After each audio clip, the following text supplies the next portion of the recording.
Mi esposa terminó con nuestras vidas con brujería. Historia basada en un hecho real, escrita y adaptada por La Tenebrosa, historias y relatos de terror, para seguidores de lo extraño. ¿Cuántos de nosotros hemos escuchado que alguien tiene una enfermedad que ni los médicos ni la ciencia encuentran el porqué de su padecimiento? Ni con análisis, ni todos los tipos de estudios que se les hacen. Todo lo que es posible para la medicina hace, y la persona no se recupera. En muchos de los casos, repentinamente o a lo largo del tiempo, en esa enfermedad fallecen dejando una gran incógnita. ¿Qué fue lo que le sucedió? Soy Luis Estrada. Dicen que el tiempo lo cura todo. En un inicio para mí eran palabras vacías, carentes de emoción alguna. El que te digan, mi más sentido pésame, o siento mucho tu pérdida. El solo escucharlas al momento que me las decían, sentía rabia y ganas de darle un golpe a la persona. Yo pensaba, ¿qué sabes tú del sufrimiento y el dolor por el que yo estoy pasando? Estuve casado por 2 años con la madre de mi hija Martita. Mi primera esposa Marta falleció cuando nació nuestra amada hija.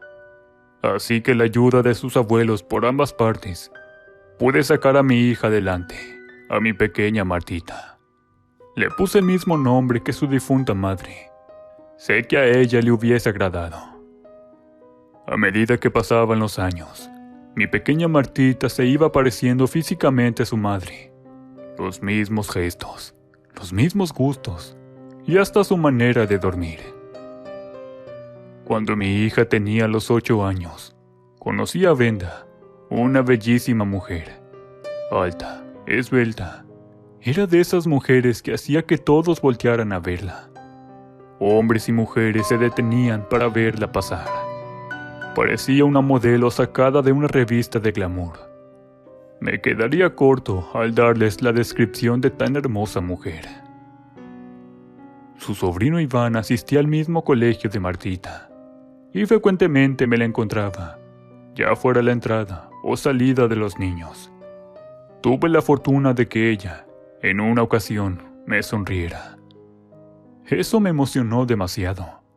En otras nos saludábamos, y así fue como poco a poco comenzamos a interactuar. Como todo hombre ilusionado por saber un poco más de ella, comencé a hacerle preguntas. Las primeras, por así decirlo, muy superficiales. Ya las otras eran para saber más de su vida. No quería que un día llegara el marido y me quisiera golpear. Fue entonces cuando ella me contó que no era casada, que no tenía hijos, y me dijo que mi hija era muy bonita. Al saber que no tenía compromiso alguno, me llegó una alegría que no había sentido desde que conocía a Marta. Nuestras conversaciones y encontrarnos casi a diario en el colegio pasó de encuentros cotidianos a encuentros lejos de la escuela, encuentros más íntimos. Así estuvimos por un buen tiempo, hasta que me decidí a pedirle que se casara conmigo. Martita la adoraba y congeniaban en muchas cosas. Aparte que mi hija necesitaba una figura materna, un hogar, un verdadero hogar con una madre a su lado. Así que a los 4 meses de conocerla, le pedí que se casara conmigo. Fui el hombre más feliz porque ella aceptó. Mi felicidad al tenerla como esposa, tan hermosa mujer a mi lado, así como una bella hija, y obvio, los hijos que tendríamos Brenda y yo. Amaba mucho a Brenda, porque ella trataba a Martita como si fuera su propia hija. Y supe que la dicha familiar pronto sería completa, con la llegada de un hijo mío y de Brenda. Pasó más de 1 año, y Brenda no se embarazaba, a pesar que el ginecólogo nos aseguraba que todo estaba bien. Pero le dijo a mi esposa que por la obsesión de quedar embarazada, esto podría ser una causa que le estaría bloqueando. Así estuvo por un buen tiempo, hasta que finalmente quedó embarazada. Por desgracia, Brenda tenía un embarazo de riesgo. El ginecólogo nos dijo que tuviera mucho cuidado. De ser posible, pasara toda la gestación en cama. Ella tenía un embarazo que es poco común. Un embarazo anembrionario. Si no se ve el embrión en los 2 meses de embarazo, esta acabaría en un final que ninguno de los dos queríamos: perder a nuestro hijo. Así que tomamos todas las medidas posibles para que esto no sucediera. Pero algo cambió en Brenda. Cuando se enteró del embarazo, no permitió que Martita en ningún momento se le acercara. De hecho, no la soportaba ni escuchaba hablar. Yo lo atribuía a su estado, a sus malestares por el embarazo. No me daba cuenta que algo muy horrible estaba por suceder en mi familia. Por desgracia, sucedió lo inevitable. Brenda cayó en depresión por la pérdida de nuestro hijo, aunado con la nefasta noticia que tardaría mucho tiempo en volverse a embarazar. O esto ya no podría darse. Era como si la moneda estuviera en el aire. Ni a la niña ni a mí nos toleraba que estuviéramos junto a ella. Nos corría e insultaba. A mi hija le dijo que todo había sido su culpa. Algo que no era cierto, pero por su estado emocional actuaba de esa manera, y hasta cierto punto era comprensible. Mis suegros me propusieron que Martita estuviera con ellos, en lo que se arreglaba nuestra situación. Yo tuve que acceder. Así estuvo todo esto por casi 6 meses. Hasta que un día, Brenda aparentemente se encontraba bien. Comenzó a haber cambios en nuestra casa. Todo parecía que marcharía bien. Ella me dijo que al no haberme podido dar un hijo, ella volcaría su amor en nuestra hija Martita. Eso me hizo feliz, y a los días traje conmigo a la niña. Todo parecía ir bien, pero qué lejos estaba de la verdad. A los 3 meses Martita se enfermó. Pasaba meses en el hospital, y los médicos no hallaban el motivo de su enfermedad. Mi hija repentinamente dejó de tener movilidad en su cuerpo. Todo empezó en su pie derecho, y este se fue extendiéndose por su cuerpo. Dejó de hablar, y se tenía que alimentar por medio de una sonda. Brenda estaba siempre a su lado. Nunca la dejó ni un momento sola. Solo lo hacía cuando le pedía que fuera a descansar, y yo me quedaría con ella. Tanto sus abuelos como yo estábamos al pendiente de su estado. Pero Martita repentinamente cayó en un estado profundo de inconsciencia, del cual nunca se recuperó. Seguía viva, pero incapaz de moverse o responder a su entorno. El médico nos dijo que tuvo muerte cerebral, y nada podía hacerse, porque no duraría más de 3 días. Poco a poco miraba cómo el ventilador mecánico poco a poco dejaba de sonar, hasta que ese largo y horrible sonido se hizo presente, indicando que mi hija había fallecido. Como padre, eso es algo que no le deseo a nadie. Pero aquí no termina la historia con la muerte de Martita, porque lo que les contaré a continuación, ni yo lo podía creer. Después de lo sucedido, Brenda me dejó, diciendo que necesitaba estar sola por un tiempo, porque para ella perder a sus 2 hijos era un dolor que no soportaba. Yo no la detuve, pues quería pasar mi duelo en completa soledad. Algo extraño cambió en mí, estando solo en casa. Estuve por casi 2 semanas solo en casa, hasta que estando entre dormido y despierto, me llegó un olor horrible. Un olor a un animal muerto. Pensé que era una rata que quedó atrapada en el ducto de ventilación, así que me puse a la tarea de buscar al animal. El olor provenía de un pequeño cuarto que Brenda utilizaba como estudio. Este lo decoró después de la pérdida de nuestro hijo. Pasaba largas horas encerrada en ese cuarto, pero la puerta se encontraba con llave, así que tuve que botar la chapa para ingresar. pues tenía que encontrar el lugar donde estaba atorado eso, que estaba muerto dentro de la casa. Me llevé la gran sorpresa de horror dentro de aquel cuarto. Claramente lo que hizo en ese cuarto era malo. Casi me vuelvo loco al ver todo aquello. El cuarto estaba pintado completamente de negro. Signos que nunca había visto en mi vida. Veladoras negras, rojas, fotos de mi familia, de mi hija y también mías. Frascos con partes de animales. Eso era lo que apestaba en la casa. Me encontraba entre la espada y la pared. No quería creer que mi esposa, esa mujer que me había cautivado desde que la conocí, terminara con brujería en nuestras vidas. Eran como las 2 de la mañana cuando llamé a mi madre. Cuando le conté todo, ella no pronunciaba palabra alguna. Algo raro en ella, porque es una mujer de cuidado.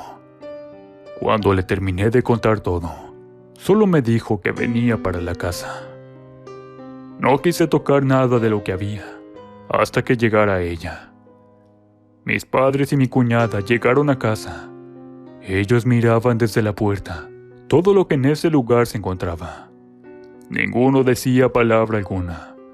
No se alteraron, y mi padre me dijo que esperaríamos a mi hermano en la cocina. En lo que esperábamos a mi hermano, nadie pronunció palabra alguna. Ni siquiera preguntaron por Brenda. Daniel llegó casi a las 6 de la mañana, acompañado de un señor. Este se presentó como Don Tomás. Era un brujo chamán, y él destruiría lo que en el cuarto se encontraba. El brujo destapó más que una cloaca al descubrir a Brenda. Todo eso que estaba ahí tenía que ver con pactos y diablos, con entregar almas para así tener venganza. Una venganza que solo en su mente retorcida había. Ni Martita, ni yo ni nadie tenían la culpa de que se le negara ser madre. Dios no se equivoca, dijo el brujo. El brujo hizo algo antes de entrar a ese cuarto. Era como un ritual para que el daño no se esparciera a los presentes. Era como un tipo de protección. Solo él entró, no sin antes preguntar quién más aparte de mí había entrado. Cuando le dijimos que nadie lo había hecho, él dijo que hicimos bien. Cuando don Tomás empezó a revisar todo lo que ahí se encontraba, él dijo que ni Dios se apiadaría por el daño que le había hecho a uno de sus angelitos. Antes de apagar las veladoras, aseguró que al apagarlas todas sus esperanzas que tuviera que su venganza se realizara, las perdería, y que aunque buscara ayuda y protección, no la tendría. Mientras retiraba todos aquellos objetos, don Tomás nos comentó que él sabía quién era el brujo con el que ella acudía. Era muy bueno en lo que a trabajos oscuros se refiere, pero que él me ayudaría porque tenía una ventaja muy grande que Brenda no tenía y carecía. Me previno diciendo que ella en unas semanas regresaría a terminar con lo que había empezado, que cambiara las chapas de la casa, de ser posible colocara cámaras por mi seguridad, porque mi vida corría peligro. Nos dijo que esa tarde vendría nuevamente a hacer el desalojo a la casa, pero me aconsejó que no la pusiera sobre aviso, ya que la había descubierto, que la dejara creer eso, aunque debo decirte que sentía ganas de ir a buscarla y acabar con ella. También me dijo que no involucrara a los otros abuelos de la niña. Era mejor seguir las indicaciones de don Tomás, y te diré por qué. No me quedé en casa, y me fui con mis padres. Mi hermano llamó a un cerrajero para que cambiara todas las chapas de la casa, y mi padre llevó a un técnico para que instalara cámaras por toda la casa, así como nos dijo don Tomás. Eran alrededor de las 3 de la tarde, cuando estábamos de regreso en la casa. El señor hizo un ritual, en el cual colocó desde incienso y varios amarres con hierbas de salvia, ruda y otros que no conocía en ese tiempo. Él caminaba por toda la casa, seguido por su ayudante. En ciertas partes de la casa hacía sonar un cuenco. Mi madre me dijo que si había una presencia en esa casa, Ese sonido los molestaba o los hacía enfurecer. La verdad, esas son una de las cosas que no recuerdo, porque cada vez que hacía ese sonido, yo me sentía mareado y con náuseas. Pero tuve que aguantarme, porque lo que yo quería era terminar con todo eso. Todos nos mirábamos desde una distancia prudente. Mi madre tenía un rosario en la mano, mientras mi padre rezaba. Daniel estaba atento a lo que pidiera don Tomás, al igual que mi cuñada. Los miraba y me di cuenta que ellos me ocultaban algo. Quizás ellos hace tiempo pasaron por una situación de brujería. Eso es algo que en otra ocasión les contaré. Yo sentía temor a lo que estaba sucediendo. Estaba pensando en todo cuando escuché la voz de Martita. El brujo y su ayudante se detuvieron en seco. Ellos también la escucharon. Yo comencé a llamarla y la volví a escuchar en su habitación. Esta se encontraba vacía, pero el brujo y su ayudante sí la miraban. Él comenzó a hacerle preguntas. Yo solo escuchaba ya su voz distorsionada, como si fuera un eco que se estuviera alejando. El brujo y su ayudante se agacharon debajo de la cama de la niña. Ahí se encontraba una caja de madera que sacó don Tomás. Este era un ataúd negro. Dentro se encontraba el nombre de Martita, así como uno de sus dientes, cabello y otras cosas que no me acuerdo, pues me solté llorando. El brujo la colocó dentro de algo que le entregó a su ayudante. Él me preguntó por mi habitación. Cuando estuvimos ahí, había otro ataúd, pero este era el mío. Don Tomás se lo llevó con él. Mi familia no me permitió quedarme en casa y me fui con ellos. A la semana fuimos con el brujo Tomás y me aclaró que todo esto tomaría su tiempo para acabarlo, porque ella ya no me soltaría hasta terminar conmigo. El trabajo era de una persona que nos deseaba la muerte. Ella me quitó lo que yo más amaba. Lo creó como castigo por haber perdido a nuestro hijo. Nos echó la culpa de lo que sucedía. Odiaba a la niña porque ella vivía y su hijo no. Es por eso que le hizo el trabajo de brujería. En él dejó su odio y frustración de no poder ser madre.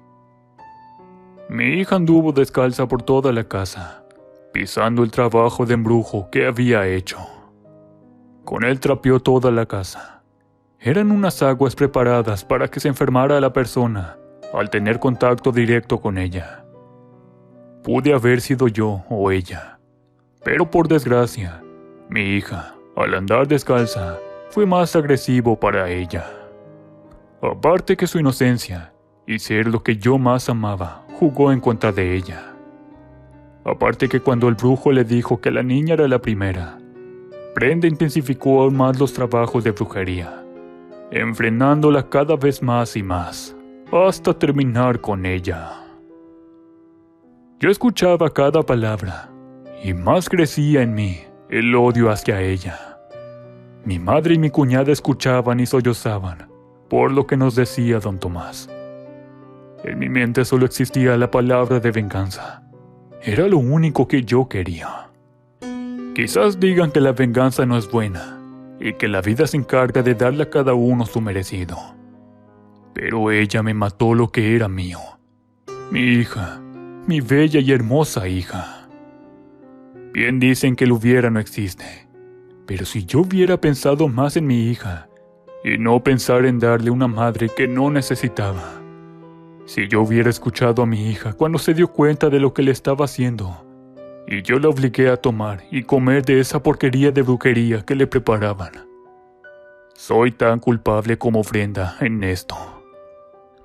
Mi Martita y yo adorábamos a Brenda, pero por desgracia, esta mujer no amaba a nadie. Solo se amaba a ella misma. Espero y Dios nunca le dé la bendición de ser madre, de saber qué se siente tener una vida dentro de su cuerpo podrido. Porque una mujer que hace el daño a una inocente niña por la maldad que tiene en su corazón, no merece ese acto de amor que es la vida de un hijo.